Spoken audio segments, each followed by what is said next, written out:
es esmu no Cēsu draudzes. Un sākumā es gribētu pateikt, kad man pajautāja, vai es varētu sniegt kādu liecību, pastāstīt kaut ko. Uzreiz pirmā doma bija tāda, ka manā dzīvē, ja nav nekas noticis tās grandios, man nav tāda atgriešanās stāsta, ko pastāstīt, kā piemēram Edgaram vai vienalga kuram citam. Bet es, protams, piekritu, jo tā būtu zaimošana teikt, ka, ja tu esi kopā ar Dievu un tev nav ko pastāstīt. Un, manuprāt, mums katram ir kāda liecība. Kaut vai tas vien, ka mēs esam dzīvi, tā ir liecība. Tikai jāmāk saskatīt tās Dieva svētības. Bet jā, kaut arī man nav tāda atgriešanās stāsta, tomēr manā dzīvē ir bijis periods, kad es esmu Dievu iepazinusi personīgi un pavisam tādā savādākā gaismā.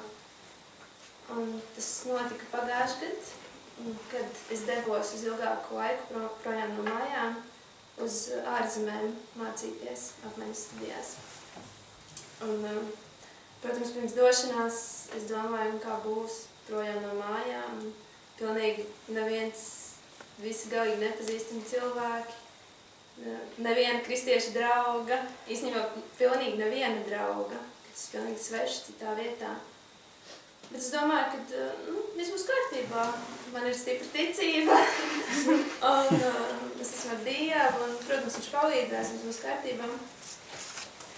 Un es atceros, kad lidostā pirms pašas aizbraukšanas mana māsa bija kopā ar mani, un man viņa iedeva tādu sainīti ar vīģēm un teica, ka šīs vīģes, tā kā simbols tam, kad caķējs kāpa vīģu kokā, lai redzētu Jēzu, vai tuvāk varētu viņu ieraudzīt.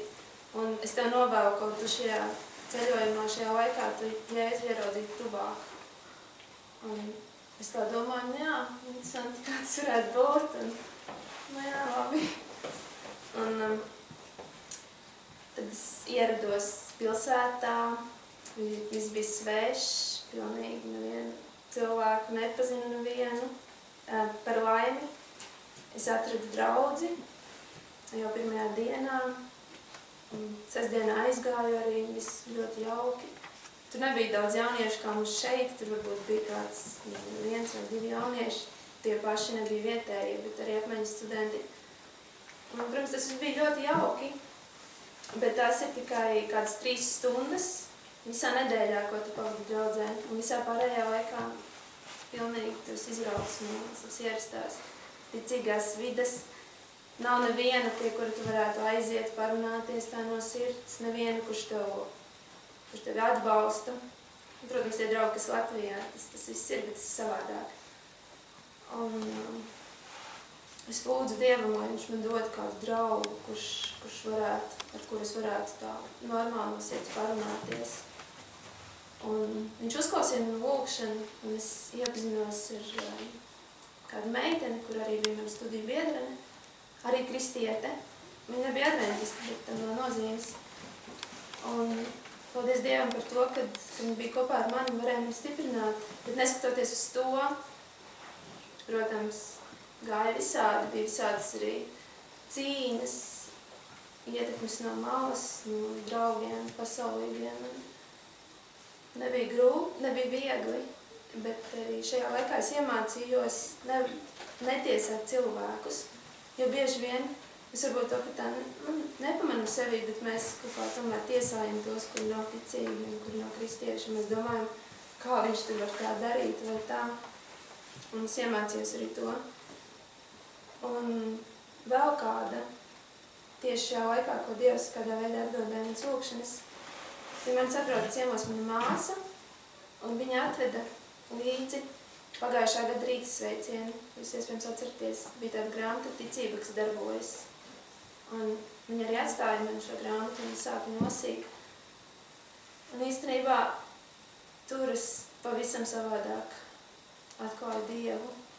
Jau pašās pirmajās nodaļās, kur ir rakstīts par to, ka mēs esam grēcinieki, ka mēs paši sevi nespējam izglābt un ka mēs paši no sevis nespējam rīkoties pareizi. Tas īstenībā ir kā tāda zināma lieta, bet priekš manis pavisam kaut kas jauns jaunā gaismā. Un tad es arī sapratu, to, ka neskatoties uz to, ka es esmu tik daudz pieļāvusi kļūdas, kad es esmu pievijusi Dievu, ka es neesmu spējusi izturēt līdz galam, ka es neesmu spējusi būt tāda lieciniece, pastāvēt, kad neskatoties uz to, viņš ir šeit pie manis un viņš katru dienu ar mani aukojas un katru dienu viņš man aicina atpakaļ un ka viņš runā ar mani.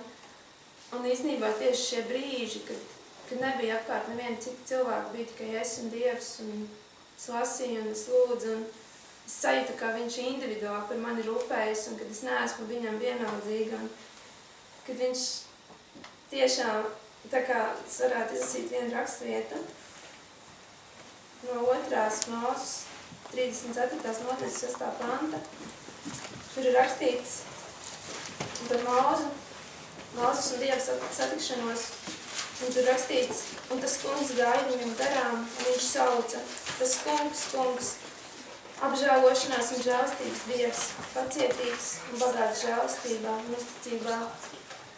Ja pirms tam man likās, ka, ja tu kļūdies, ja tu grēko, tu zaudē svētības, Dievs uz tevi dusmīgs, bet tagad es sajūtu to, ka viņš ir apžēlošanās Dievs, un viņš tev tikai piešķir lielāku žēlastību, jo lielāks grēcinieks tu esi. Protams, to nevar eksploatēt tā ļaunprātīgi, bet jā, un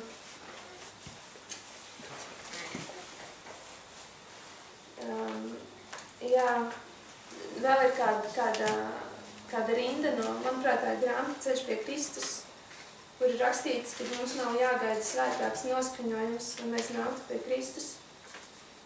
Tieši to es arī piedzīvoju savā dzīvē, kad tieši tad, kad tev liekas, ka tu esi galīgi izgāzies.